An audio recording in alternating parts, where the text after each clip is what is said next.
ਸਾਰੇ ਹੀ ਪੱਤਰਕਾਰ ਭਰਾਵਾਂ ਨੂੰ ਸਭ ਤੋਂ ਪਹਿਲਾਂ ਇੱਕ ਪਹਿਲ ਵੈਲਫੇਅਰ ਸੁਸਾਇਟੀ ਵੱਲੋਂ ਬਹੁਤ-ਬਹੁਤ ਧੰਨਵਾਦ।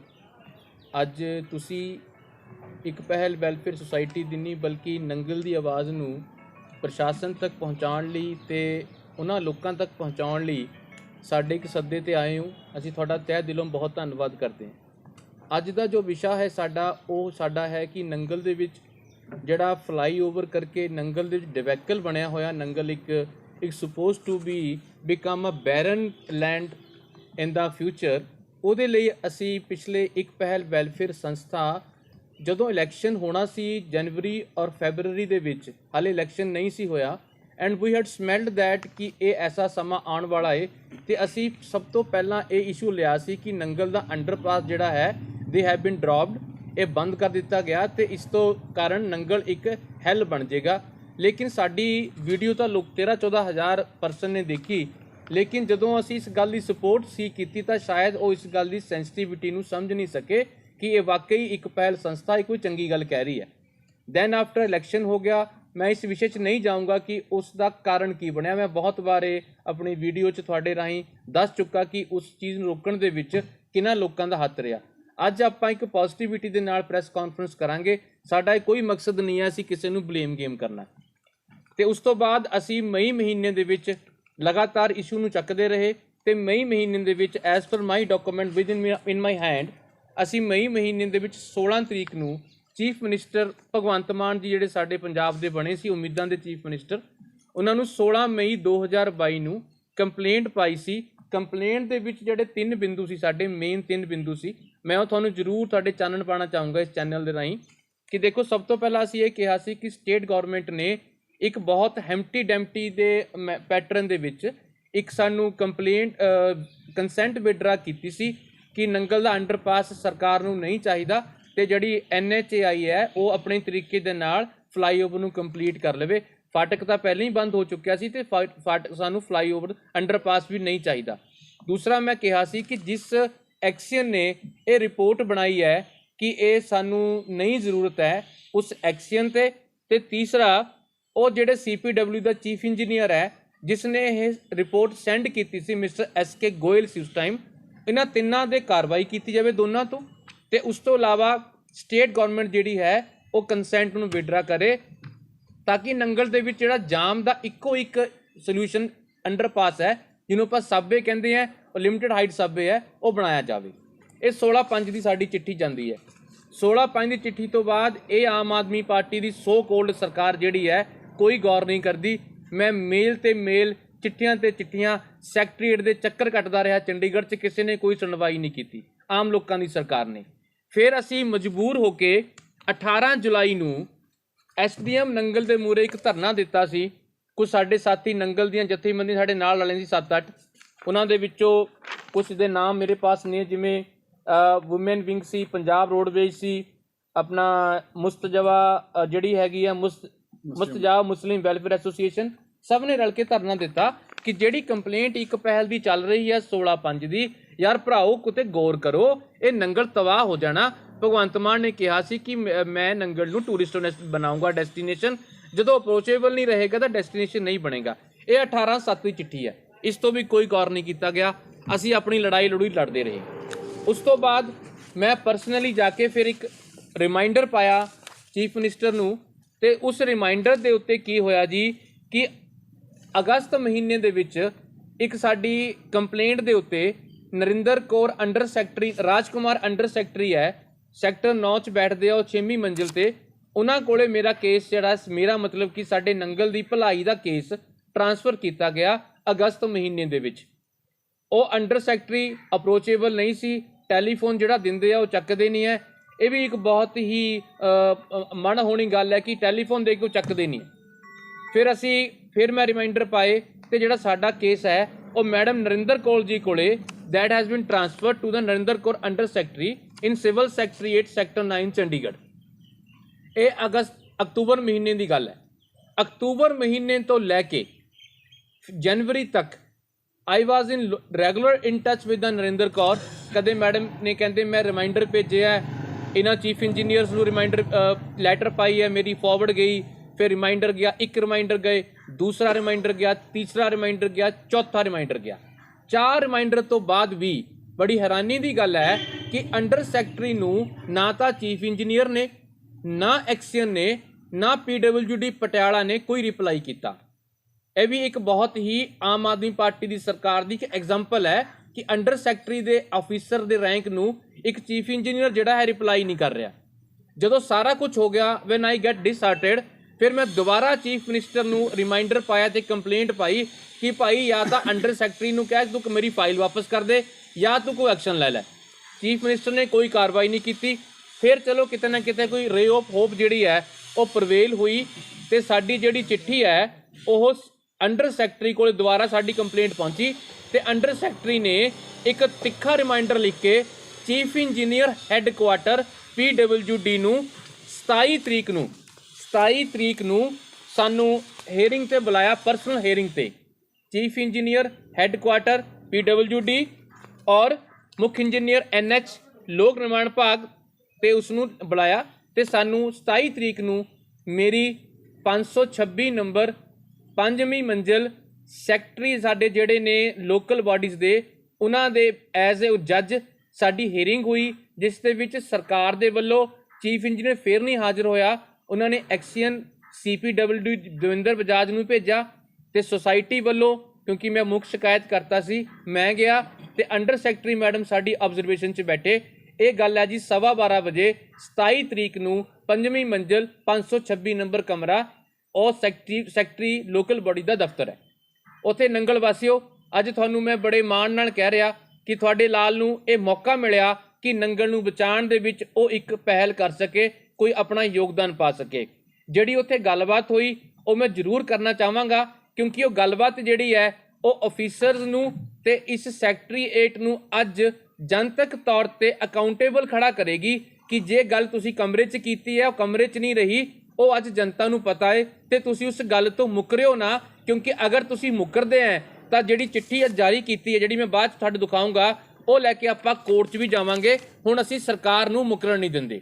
गलबात शुरू हुई, बड़ी लंबी बहस चली ते साडी दलील सी, असीं इंटरप्रिटेशन दित्ती है। 10 मिनट मैनूं मौका मिलिया है ते जदों सैकटरी साहब ने सरकार तो पूछा, यानी कि एक्सीयन तो पूछा कि जदों तुसीं ड्रॉप कीता सी तां क्या कारण सी, तो सैकटरी दा उहदा जवाब सी एक्सीयन दा कि असीं इसलिए ड्रॉप कीता सी कि इहदी हाइट घट सी। फिर मैं इंटरव्यून किया, मैं क्या हाइट का कोई चक्कर नहीं है, कहते एंबूलेंस भी जाती नहीं सी।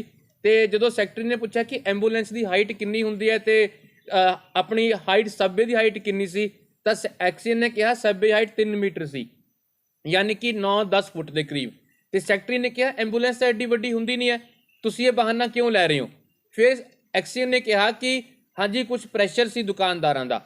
ते जदों सारा कुछ हो गया एंड सैकटरी वाज कन्विंस्ड कि ये जिहड़ा सबवे है बंद किया गया अंडर प्रैशर, इस दे विच कोई टैक्नीकल गल नहीं सी, ये लीडरां दे दबाव दे नाल बंद किया गया। फिर सैकटरी ने एक गल खत्म हुई जिहदे कि सरकार अपना केस हारी है, जिहड़ी कि एक पहल संस्था ते नंगल जित्तिया।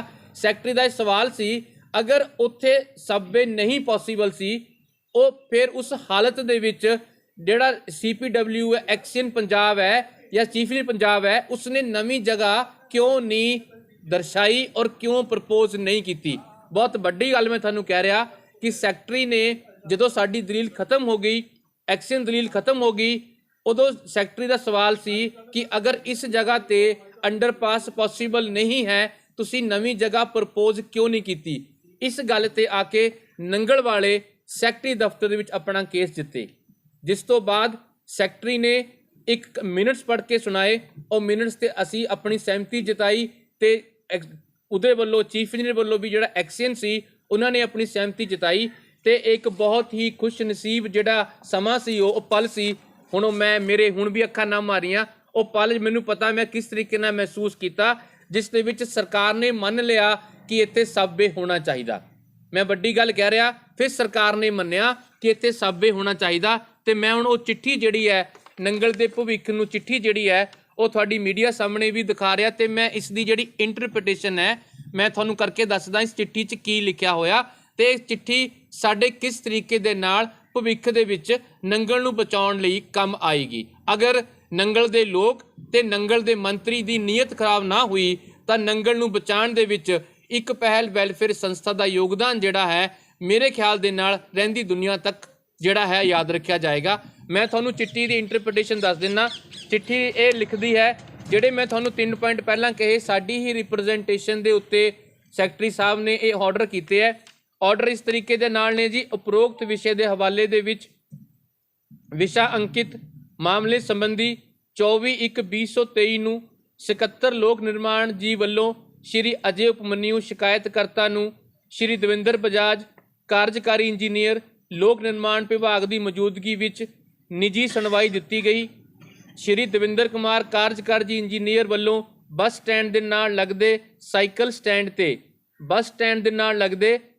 ਸਟੈਂਡ ਤੇ ਨਵਾਂ ਸਬਵੇ ਬਣਾਉਣ ਸੰਬੰਧੀ ਉਪਲਬਧ ਆਪਸ਼ਨ ਬਾਰੇ ਸੁਝਾਅ ਦਿੱਤਾ ਗਿਆ, ਜਿਸ ਬਾਰੇ ਸ਼ਿਕਾਇਤਕਰਤਾ ਵੱਲੋਂ ਸਹਿਮਤੀ ਪ੍ਰਗਟਾਈ ਗਈ। ਪਹਿਲਾਂ ਮੈਂ ਇਸ ਦੀ ਇੰਟਰਪ੍ਰੀਟੇਸ਼ਨ ਕਰਦਾ।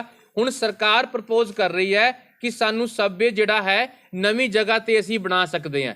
ਇਸ ਦਾ ਮਤਲਬ ਇਹ ਹੈ ਕਿ ਹੁਣ ਪੰਜਾਬ ਸਰਕਾਰ ਦੇ ਜਿਹੜੇ ਅਫਸਰ ਨੇ, ਜਿਹੜੇ ਕੰਸਟਰਕਸ਼ਨ ਵਿੰਗ 'ਚ ਨੇ, ਉਹ ਐਡਮਿਟ ਕਰ ਰਹੇ ਨੇ ਕਿ ਅਸੀਂ ਸੁਝਾਅ ਦਿੰਦੇ ਹਾਂ ਕਿ ਸਬਵੇ ਬਣਾ ਦਿਓ। ਇਟ ਮੀਨ ਸਬਵੇ ਅਸੀਂ ਬਣਾਉਣ ਦੇ ਵਿੱਚ ਸਾਨੂੰ ਕੋਈ ਦਿੱਕਤ ਨਹੀਂ ਹੈ। ਇਹ ਚਿੱਠੀ ਦੀ ਪਹਿਲੀ ਕਲੌਜ਼ ਜਿਹੜੀ ਹੈ ਇੰਟਰਪ੍ਰੀਟੇਟ ਕਰਦੀ ਹੈ ਕਿ ਸਾਨੂੰ ਸਬਵੇ ਨੂੰ ਕੋਈ ਦਿੱਕਤ ਨਹੀਂ ਹੈ, ਅਸੀਂ ਤੁਹਾਨੂੰ ਨਈ ਜਗ੍ਹਾ ਪ੍ਰਪੋਜ਼ ਕਰਦੇ ਹਾਂ। ਤੇ ਦੂਸਰਾ ਜਿਹੜਾ ਪੁਆਇੰਟ ਹੈ ਉਹ ਇਹ ਹੈ, ਉਕਤ ਸਨਮੁਖ ਆਪ ਨੂੰ ਲਿਖਿਆ ਜਾਂਦਾ ਹੈ ਕਿ ਇਸ ਸੁਝਾਅ, ਹੁਣ ਸੈਕਟਰੀ ਸਾਹਿਬ ਇਹ ਜਿਹੜੀ ਚਿੱਠੀ ਹੈ ਇਹ ਚੀਫ ਇੰਜੀਨੀਅਰ ਹੈੱਡਕੁਆਟਰ ਨੂੰ ਗਈ ਹੈ ਜੀ। ਸੈਕਟਰੀ ਸਾਹਿਬ ਉਹਨਾਂ ਨੂੰ ਹੁਕਮ ਕਰ ਰਹੇ ਹੈ ਕਿ ਉਸਦੇ ਸਨਮੁਖ ਆਪ ਨੂੰ ਲਿਖਿਆ ਜਾਂਦਾ ਹੈ ਕਿ ਇਸ ਸੁਝਾਅ ਜਾਂ ਕਿਸੇ ਹੋਰ ਸੂਟੇਬਲ ਬੈਟਰ ਆਪਸ਼ਨ, ਉਹਨਾਂ ਨੇ ਇੱਕ ਹੋਰ ਗੱਲ ਅੱਗੇ ਐਡ ਕਰਤੀ, ਅਗਰ ਇਹ ਜਗ੍ਹਾ ਪੋਸੀਬਲ ਨਹੀਂ ਹੈ, ਅਗਰ ਇੱਥੇ ਕੋਈ ਲਿਕਿਊਨਾ ਹੈ, ਕੋਈ ਪ੍ਰੋਬਲਮ ਹੈ, ਤਾਂ ਸਾਨੂੰ ਨਵੀਂ ਜਗ੍ਹਾ ਸੁਝਾਅ ਦਿਓ।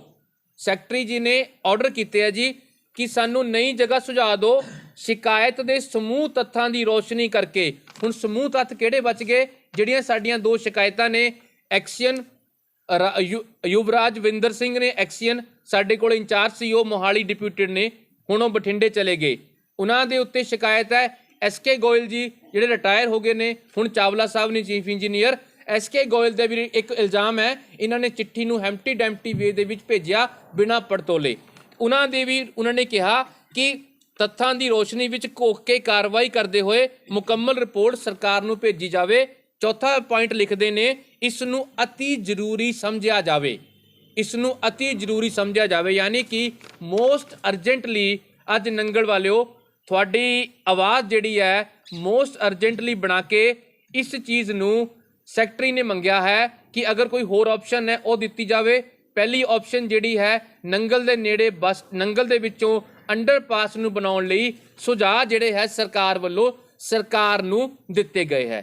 ਤੇ ਹੁਣ ਮੈਂ ਇਹਨਾਂ ਗੱਲਾਂ ਦੀ ਤੁਹਾਨੂੰ ਥੋੜੀ ਜਿਹੀ ਹੋਰ ਜਾਣਕਾਰੀ ਪਾ ਦਾਂ ਕਿ ਇੱਕ DPR ਜਿਹੜੀ ਹੈ ਡਿਟੇਲ ਪ੍ਰੋਜੈਕਟ ਰਿਪੋਰਟ ਬਣਨੀ ਹੈ, ਜਿਸ ਦੇ ਵਿੱਚ 5 ਮੇਜਰ ਪੁਆਇੰਟ ਨੇ ਜਿਹਦੇ ਉੱਤੇ ਸਰਕਾਰ ਨੇ ਸੋਚਿਆ ਇਹਨਾਂ ਚਿੱਠੀਆਂ ਕਰਕੇ। ਉਸ ਦੇ ਵਿੱਚ ਇੱਕ ਮੇਜਰ ਪੁਆਇੰਟ ਹੈ ਨੰਗਲ ਦਾ ਸਬਵੇ। ਤੇ ਮੈਂ ਤੁਹਾਨੂੰ ਇੱਕ ਗੱਲ ਦੱਸਦਾ, ਇੱਕ ਸਾਂਝੀ ਕਰਦਾ ਕਿ ਉਸ ਦੀ ਟੈਕਨੀਕਲ ਬਿਡ ਵੀ ਕਲੀਅਰ ਹੋ ਗਈ ਹੈ, ਫਾਈਨੈਂਸ਼ੀਅਲ ਬਿਡ ਵੀ ਕਲੀਅਰ ਹੋ ਗਈ ਹੈ, ਕੰਸਲਟੈਂਸੀ ਜਿਹੜੀ ਹੈ ਵਿਦਇਨ 2-3-4 ਡੇਜ਼ ਦੇ ਵਿੱਚ ਹਾਇਰ ਹੋ ਜਾਏਗੀ ਤੇ ਨੰਗਲ ਦੇ ਸਬਵੇ ਦਾ ਜਿਹੜਾ ਪਲਾਨ ਹੈ ਉਹ ਉਸ ਦੇ ਵਿੱਚ ਵੀ ਜਾਏਗਾ। ਲੇਕਿਨ ਇਹ ਜਿਹੜਾ ਪਲਾਨ ਹੈ ਇਹ ਪਹਿਲਾਂ ਹਵਾ 'ਚ ਸੀ ਕਿ ਇੱਥੇ ਬਣ ਸਕਦਾ, ਉੱਥੇ ਬਣ ਸਕਦਾ। ਇੱਕ ਪਹਿਲ ਵੀ ਕਹਿ ਰਹੀ ਸੀ ਬਣਾ ਦਾਂਗੇ, ਕਰ ਦਾਂਗੇ, ਲੇਕਿਨ ਅੱਜ ਇਹ ਚਿੱਠੀ ਜਿਹੜੀ ਹੈ ਇਹ ਸੈਕਟਰੀਏਟ ਦੇ ਵਿੱਚ ਸੈਕਟਰੀ ਦੇ ਦਫ਼ਤਰ 'ਚ ਦਰਜ ਹੈ। ਤੇ ਨੰਗਲ ਵਾਲਿਓ ਅੱਜ ਤੁਹਾਡਾ ਸਬਵੇ ਪ੍ਰਪੋਜ਼ ਹੋ ਗਿਆ ਸੈਕਟਰੀ ਦੇ ਚਿੱਠੀ ਦੇ ਵਿੱਚ। ਹੁਣ ਅਗਲੀ ਜਿਹੜੀ ਕਾਰਵਾਈ ਹੈ, ਹਾਲੇ ਇਹ ਕੰਮ ਖਤਮ ਨਹੀਂ ਹੋਇਆ। ਇੱਕ ਪਹਿਲ ਵੈਲਫੇਅਰ ਸੰਸਥਾ, ਕਿਉਂਕਿ ਨੰਗਲ ਦੀ ਸੰਸਥਾ ਹੈ, ਇਸ ਲਈ ਮੈਂ ਕਹਿਣਾ ਚਾਹੁੰਦਾ ਅਸੀਂ ਆਪਣਾ ਫਰਜ਼ ਨਿਭਾਇਆ। ਲੇਕਿਨ ਹੁਣ ਅਗਲੀ ਗੱਲ ਜਿਹੜੀ ਹੈ, ਮੈਂ ਪੱਤਰਕਾਰ ਵੀਰਾਂ ਨੂੰ ਵੀ ਕਹਿਣਾ, ਅਗਲੀ ਗੱਲ ਬੜੀ ਇੱਕ ਇੰਪੋਰਟੈਂਟ ਹੈ ਕਿ ਇਹ ਬਣਾਉਣਾ ਮੰਤਰੀ ਨੇ ਹੈ, ਬਣਾਉਣਾ ਇਹ ਮੰਤਰੀ ਨੇ ਹੈ। ਜੇ ਮੰਤਰੀ ਦੀ ਇੱਛਾ ਨਹੀਂ ਹੈ ਤਾਂ ਸਾਨੂੰ ਲੜਾਈ ਲੜਨੀ ਪਏਗੀ ਕੋਰਟ 'ਚ, ਤੇ ਕੋਰਟਾਂ ਕਚਹਿਰੀਆਂ ਦੇ ਜਿਹੜੇ ਮਸਲੇ ਹੈ ਉਹ ਜਲਦੀ ਹੱਲ ਨਹੀਂ ਹੁੰਦੇ। ਹੁਣ ਜਿਹੜੀ ਬੋਲ ਹੈ ਉਹ ਕਿਸੇ ਦੇ ਕੋਰਟ 'ਚ ਨਹੀਂ ਹੈ, ਉਹ ਬੋਲ ਮੰਤਰੀ ਹਰਜੋਤ ਸਿੰਘ ਬੈਂਸ ਦੇ ਕੋਰਟ 'ਚ ਹੈ, ਉਹਦੀ ਜੇਬ 'ਚ ਹੈ। ਅੱਜ ਨੰਗਲ ਨੂੰ ਬਚਾਉਣ ਲਈ ਇੱਕ ਪਹਿਲ ਵੈਲਫੇਅਰ ਸੰਸਥਾ ਨੇ ਜਿਹੜਾ ਕੰਮ ਹਰਜੋਤ ਬੈਂਸ ਨੇ ਇਸ ਅੰਡਰਪਾਸ ਨੂੰ ਰੁਕਾਉਣ ਲਈ ਕੀਤਾ ਸੀ, ਜਿਹੜੀਆਂ ਬੇੜੀਆਂ 'ਚ ਬੱਟੇ ਉਹਨਾਂ ਨੇ ਪਾਏ ਸੀ ਨਾਲ ਲੋਕਾਂ ਨਾਲ ਰਲ ਕੇ, ਵਿੱਚ ਹੀ ਕਾਂਗਰਸ ਪਾਰਟੀ ਦੇ ਨੁਮਾਇੰਦੇ, ਵਿੱਚ BJP ਦੇ ਤੇ ਵਿੱਚ ਆਪ ਦੇ, ਜਿਹੜੇ ਬੱਟੇ ਪਾਏ ਸੀ ਨੰਗਲ ਵਾਸੀਆਂ ਨੂੰ ਡੋਬਣ ਲਈ, ਉਹ ਬੱਟੇ ਅੱਜ ਇੱਕ ਪਹਿਲ ਵੈਲਫੇਅਰ ਸੰਸਥਾ ਨੇ ਕੱਢ ਤੇ ਹੁਣ ਬੇੜਾ ਜਿਹੜਾ ਹੈ ਉਹ ਸੌਖਾ ਤਰੇਗਾ। ਲੇਕਿਨ ਹੁਣ ਉਸ ਬੇੜੇ ਨੂੰ ਜਿਹੜਾ ਚਲਾਏਗਾ, ਜਿਹੜਾ ਉਹਦਾ ਮਾਝੀ ਹੈ, ਉਹ ਮਾਝੀ ਹੈ ਹਰਜੋਤ ਸਿੰਘ ਬੈਂਸ। ਤੇ ਮੈਂ ਹੁਣ ਬੈਂਸ ਸਾਹਿਬ ਨੂੰ ਬੇਨਤੀ ਕਰਨ ਲੱਗਿਆ ਤੁਹਾਡੇ ਚੈਨਲਾਂ ਰਾਹੀਂ ਕਿ ਬੈਂਸ ਸਾਹਿਬ ਹੁਣ ਇਹ ਸਾਰਾ ਕੁਝ ਸਰਕਾਰੀ ਹੋ ਗਿਆ। ਪਹਿਲਾਂ ਇਹ ਸਰਕਾਰੀ ਨਹੀਂ ਸੀ, ਪਹਿਲਾਂ ਇੱਕ ਪਹਿਲ ਵੈਲਫੇਅਰ ਸੰਸਥਾ ਦੇ ਲੈਟਰ ਹੈਡ ਤੇ ਸੀ, ਹੁਣ ਇਹ ਤੁਹਾਡੀ ਸਰਕਾਰ ਦੇ ਲੈਟਰ ਹੈਡ ਤੇ ਆ ਗਿਆ। ਹੁਣ ਮੇਰੀ ਤੁਹਾਡੇ ਅੱਗੇ ਬੇਨਤੀ ਹੈ ਕਿ ਤੁਸੀਂ ਹੁਣ ਪਹਿਲ ਕਰੋ, ਤੁਸੀਂ ਅੱਗੇ ਆਓ। ਅਸੀਂ ਤੁਹਾਡੇ ਕੋਲ ਨਹੀਂ ਜਾਣਾ। ਅਸੀਂ ਤੁਹਾਡੇ ਕੋਲ ਕਿਉਂ ਜਾਈਏ ਜਦੋਂ 1 ਸਾਲ ਤੋਂ ਅਸੀਂ ਪਿੱਟ ਰਹੇ ਕਿ ਨੰਗਲ ਨੂੰ ਸਾਬੇ ਦੇ ਦਿਓ। ਤੁਸੀਂ ਅੱਜ ਤੱਕ ਸਾਬੇ ਦੀ ਗੱਲ ਨਹੀਂ ਕੀਤੀ। ਤੁਹਾਡੀ ਕਮਿਟਮੈਂਟ ਸੀ ਕੁਝ ਦੁਕਾਨਦਾਰਾਂ ਦੇ ਨਾਲ, ਅਸੀਂ ਤਾਂ ਉਹ ਦੁਕਾਨਦਾਰ ਵੀ ਹੁਣ ਬਚਾ ਦਿੱਤੇ, ਕਿਉਂਕਿ ਹੁਣ ਸਾਬੇ ਦਾ ਨਵਾਂ ਪ੍ਰਪੋਜ਼ਲ ਜਿਹੜਾ ਹੈ ਉਸ ਦੇ ਵਿੱਚ ਨਾ ਤਾਂ ਪਹਿਲਾਂ ਦੁਕਾਨਾਂ ਟੁੱਟ ਰਹੀਆਂ ਸੀ, ਨਾ ਹੁਣ ਟੁੱਟਣਗੀਆਂ। ਲੇਕਿਨ ਅੱਜ ਨੰਗਲ ਨੂੰ ਬਚਾਉਣ ਲਈ ਇਹ ਤੁਸੀਂ ਪਹਿਲ ਕਰੋ।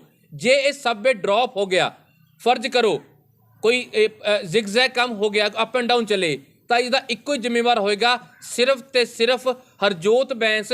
ਕਿਉਂਕਿ ਹੁਣ ਸਾਬੇ ਨੂੰ ਬਣਾਉਣ ਦੇ ਲਈ ਸਿਰਫ ਤੇ ਸਿਰਫ ਇੱਕ ਐਡਮਿਨਿਸਟ੍ਰੇਟਿਵ ਬਿੱਲ ਦੀ ਜ਼ਰੂਰਤ ਹੈ। ਕਾਗਜ਼ਾਤ ਜਿਹੜੇ ਨੇ ਉਹ ਕੰਪਲੀਟ ਹੋ ਚੁੱਕੇ ਤੇ ਉਹਨਾਂ ਨੂੰ ਕੰਪਲੀਟ ਕਰਨ ਦੇ ਵਿੱਚ ਮੈਂ ਇਹ ਸਮਝਦਾ ਕਿ ਇੱਕ ਪਹਿਲ ਵੈਲਫੇਅਰ ਸੰਸਥਾ ਨੇ ਆਮ ਲੋਕਾਂ ਦੀ ਮਦਦ ਦੇ ਨਾਲ ਇਹ ਇੱਕ ਕਦਮ ਚੁੱਕਿਆ ਹੈ। ਇਸ ਕਦਮ ਤੇ ਫੁੱਲ ਉਦੋਂ ਹੀ ਚੜ੍ਹਨੇ ਹੈ ਕਿ ਹੁਣ ਸਾਡੇ ਇਲਾਕੇ ਦੇ ਐਮਐਲਏ ਤੇ ਸਾਡੇ ਇਲਾਕੇ ਦੇ ਮੰਤਰੀ ਦੀ ਨੀਅਤ ਜਿਹੜੀ ਹੈ ਉਹ ਨੰਗਲ ਦੇ ਬਚਾਉਣ ਦੇ ਲਈ ਹੈ ਜਾਂ ਨਹੀਂ ਹੈ। ਹੁਣ ਇਹ ਆਉਣ ਵਾਲਾ ਸਮੇਂ ਉਦੋਂ ਹੀ ਡਿਸਾਈਡ ਕਰੇਗਾ ਜਦੋਂ ਸਾਬੇ ਬਣ ਕੇ ਤਿਆਰ ਹੋ ਜਾਏਗਾ।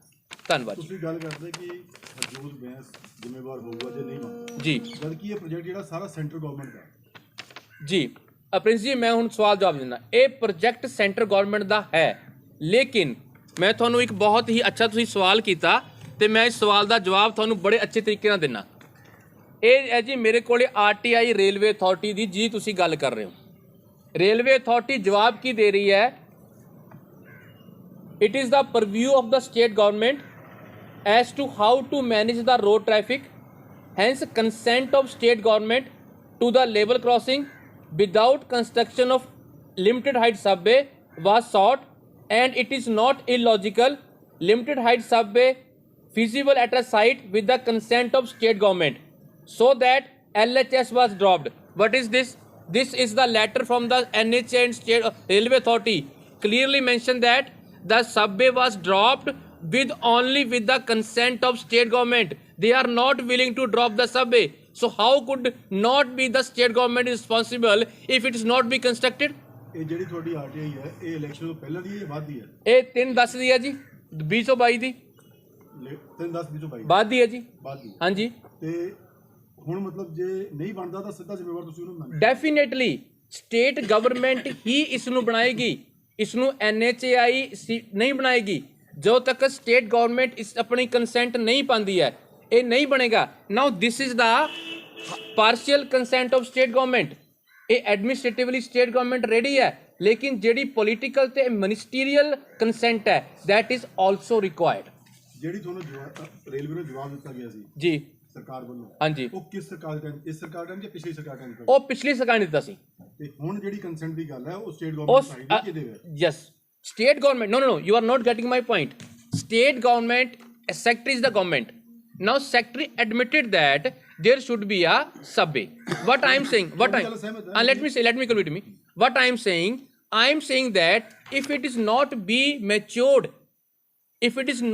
matured at the final stage, then who would be responsible for that? If the minister would take the personal interest, then it could be done within days.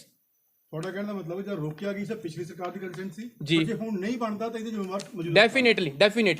Definitely I am agri with you ਕਿ ਅਗਰ ਇਹ ਨਹੀਂ ਬਣਦਾ ਏ ਤਾਂ ਸਿਰਫ ਇੱਕੋ ਹੀ ਚੀਜ਼ ਰੋਕ ਸਕਦੀ ਹੈ ਇਸ ਸੱਬੇ ਨੂੰ ਬਣਾਉਣ 'ਚ, ਹੋਰ ਕੋਈ ਤਾਕਤ, ਉਹ ਹੈ ਸਰਕਾਰ ਵੀ ਨਹੀਂ, ਉਹ ਹੈ ਪੋਲੀਟੀਕਲ ਵਿਲ, ਨਥਿੰਗ ਐਲਸ। ਸੋ ਮੇਰੀ ਇਹ ਰਿਕੁਐਸਟ ਹੈ ਮੀਡੀਆ ਰਾਹੀਂ ਵੀ, ਲੋਕਾਂ ਰਾਹੀਂ ਵੀ, ਕਿ ਇਹ ਲੜਾਈ ਜਿਹੜੀ ਹੈ ਖਤਮ ਨਹੀਂ ਹੋਈ। ਅੱਜ ਸਿਰਫ ਇੱਕ ਰੇ ਆਫ ਹੋਪ ਹੈ। ਇਹ ਲੜਾਈ ਨੂੰ ਜਾਰੀ ਰੱਖਾਂਗੇ ਅਸੀਂ। ਜਿਹੜਾ ਇਹ ਚਿੱਠੀ ਹੈ ਇਹ ਹੁਣ ਇੱਕ ਡਾਕੂਮੈਂਟ ਹੈ, ਗਵਰਨਮੈਂਟ ਡਾਕੂਮੈਂਟ ਹੈ। ਇਸ ਡਾਕੂਮੈਂਟ ਨੂੰ ਹਾਈ ਕੋਰਟ 'ਚ ਵੀ ਚੈਲੰਜ ਕੀਤਾ ਜਾ ਸਕਦਾ, ਸੁਪਰੀਮ ਕੋਰਟ 'ਚ ਵੀ ਚੈਲੰਜ ਕੀਤਾ ਜਾ ਸਕਦਾ, ਹਰ ਜਗ੍ਹਾ। ਅੱਜ ਨੰਗਲ ਵਾਲਿਓ ਤੁਹਾਡੇ ਹੱਥ ਦੇ ਵਿੱਚ ਸਾਬੇ ਨੂੰ ਬਣਾਉਣ ਦੇ ਲਈ ਉਹ ਔਜ਼ਾਰ ਆ ਗਏ, ਉਹ ਵੈਪਨ ਆ ਗਏ ਜਿਨ੍ਹਾਂ ਤੁਸੀਂ ਆਪਣਾ ਸਾਬੇ ਖੁਦਾਈ ਵੀ ਕਰ ਸਕਦੇ ਆ ਤੇ ਬਣਾ ਵੀ ਸਕਦੇ। ਇੱਕ ਤੁਸੀਂ ਗੱਲ ਕੀਤੀ ਹੈ ਕਿ ਹਰਜੋਤ ਬੈਂਸ ਜੀ ਨੂੰ ਅਸੀਂ ਮਤਲਬ ਇਹਦੇ ਜਰੀਏ ਪ੍ਰੈਸ ਦੇ ਜਰੀਏ ਕਹਿਤਾ ਜੀ ਤੁਸੀਂ ਇਹ ਕਿਹਾ ਵੀ ਅਸੀਂ ਜਾਵਾਂਗੇ ਵੀ ਜੀ ਜੀ ਕੋਈ ਆਪਾਂ ਉਹਨਾਂ ਨੂੰ ਪੱਤਰਾਚਾਰ ਕਰਾਂਗੇ ਜਾਂ ਉਹਨਾਂ ਦੇ ਜਵਾਬ ਦੀ ਆਪਾਂ ਇਸ ਪ੍ਰੈਸ ਦੇ ਜਰੀਏ ਉਡੀਕ ਕਰਨੀ ਹੈ? ਦੇਖੋ ਇਹ ਬੜੀ ਸਿੰਪਲ ਜੀ ਗੱਲ ਸਾਰਾ ਸਾਬੇ ਦਾ ਜਿੰਨਾ ਜਿਹੜਾ ਹੈਗਾ ਇਨੀਸ਼ੀਏਟਿਵ ਇੱਕ ਪਹਿਲ ਨੇ ਲਿਆ, ਇੱਕ ਪਹਿਲ ਦੀ ਲੜਾਈ ਲੜੀ ਗਿਆ ਜੀ ਤੇ ਹੁਣ ਇਹ ਜੇ ਇੱਕ ਟਾਈਮ ਆਇਆ ਵੀ ਤੁਸੀਂ ਉਹਨਾਂ ਨੂੰ ਮਤਲਬ ਗੱਲ ਕਰੋਗੇ, ਚਿੱਠੀ ਲਿਖੋਗੇ ਜਾਂ ਪ੍ਰੈਸ ਦੇ ਜਰੀਏ ਸੁਨੇਹਾ ਦੇ ਦਿਓ? ਦੇਖੋ ਅਸੀਂ ਇਹ ਕਹਿਣਾ ਚਾਹੁੰਦੇ ਹਾਂ ਕਿ ਇੱਕ ਸਾਲ ਹੋ ਗਿਆ, 1 ਸਾਲ ਹੋ ਗਿਆ ਨੰਗਲ ਦੇ ਲੋਕਾਂ ਦੀਆਂ ਦੁਸ਼ਹਿਰੇ, ਦੀਵਾਲੀਆਂ, ਹੋਲੀਆਂ ਖਤਮ ਹੋ ਗਈਆਂ। ਉਦੋਂ ਤੱਕ ਅਸੀਂ ਪ੍ਰੈਸ ਦੇ ਰਾਹੀਂ, ਮੀਡੀਆ ਦੇ ਰਾਹੀਂ ਮਿਲ ਚੁੱਕੇ। ਇਲਾਕਾ ਸੰਘਰਸ਼ ਕਮੇਟੀ 2 ਵਾਰ ਮੈਮੋਰੈਂਡਮ ਦੇ ਚੁੱਕੀ। ਉਸ ਤੋਂ ਬਾਵਜੂਦ ਵੀ ਸਾਡੇ ਮੰਤਰੀ ਸਾਹਿਬ ਦੀ ਜਿਹੜੀ ਮੁੱਖ ਬਾਣੀ ਹੈ ਉਸ ਦੇ ਵਿੱਚ ਇੱਕ ਵਾਰ ਵੀ ਅੰਡਰਪਾਸ ਦਾ ਜ਼ਿਕਰ ਨਹੀਂ ਆਇਆ ਤੇ ਇਸ ਲਈ ਇਹਨਾਂ ਦੀ ਅਸੰਵੇਦਨਸ਼ੀਲਤਾ ਹੈ। ਅਸੀਂ ਮੀਡੀਆ ਦੇ ਰਾਹੀਂ ਹੀ ਉਹਨਾਂ ਨੂੰ ਰਿਕੁਐਸਟ ਕਰਨਾ ਚਾਹਾਂਗੇ ਕਿ ਇੱਕ ਪਹਿਲ ਵੈਲਫੇਅਰ ਸੰਸਥਾ ਤੁਹਾਨੂੰ ਰਿਕੁਐਸਟ ਕਰਦੀ ਹੈ, ਲੈਟਰ ਜਿਹੜਾ ਹੈ ਤੁਹਾਡੇ ਦਫ਼ਤਰਾਂ 'ਚ ਪਿਆ ਹੋਇਆ, ਤੁਸੀਂ ਇਸੀ ਪੜਤੋਲ ਕਰ ਲਓ। ਹਾਂ, ਅਗਰ ਉਹ ਵਿਲਿੰਗ ਹੈ, ਇਫ ਦੇ ਆਰ ਵਿਲਿੰਗ ਕਿ ਜੀ ਨਹੀਂ ਆਪਾਂ ਮਿਲ ਕੇ ਚੱਲਾਂਗੇ, ਸਾਨੂੰ ਉਹਨਾਂ ਕੋਈ ਜਾਤੀ ਦੁਸ਼ਮਣੀ ਨਹੀਂ ਹੈ, ਲੇਕਿਨ ਜਨਤਾ ਦੀ ਕਚਹਿਰੀ ਦੇ ਵਿੱਚ ਜਦੋਂ ਉਹ ਸੰਵੇਦਨਸ਼ੀਲਤਾ ਜ਼ਾਹਰ ਹੁੰਦੀ ਹੈ ਤਾਂ ਜਨਤਾ ਡਿਸਹਰਟਡ ਹੁੰਦੀ ਹੈ। ਅਸੀਂ ਵੀ ਉਸ ਜਨਤਾ ਦੇ ਵਿੱਚ ਹੀ ਹੈ। ਤੁਹਾਡੀ ਇਨਸੈਂਸਿਟੀਵਿਟੀ ਨੇ ਸਾਨੂੰ ਅੱਜ ਤੁਹਾਡੇ ਤੋਂ ਦੂਰ ਕੀਤਾ ਜੀ।